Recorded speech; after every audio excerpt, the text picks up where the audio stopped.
লেখা কৌশল, যেভাবে লিখতে হয়। এই যে দেখেন ব বিন্দু র। বলেন ব বিন্দু র। কি লেখছেন? নাম কি? নাম কি?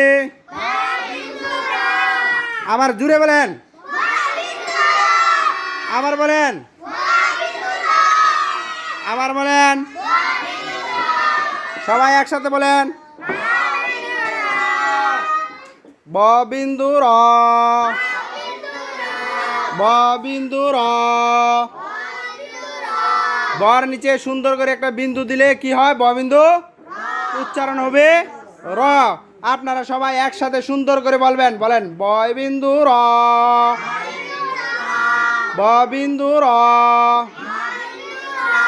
বাংলা 50টি বর্ণকে লিখে শিখানোর সুবিধার্থে 11 ভাগে ভাগ করা হয়েছে। 1 নম্বরে 7টি বর্ণ, ভর ক ধ ঘজরি।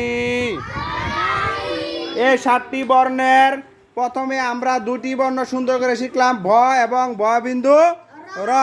7টি বর্ণ সুন্দর করে আপনারা লেখার চেষ্টা করবেন, ঠিক আছে? এখন আপনারা সবাই নিচে করেন।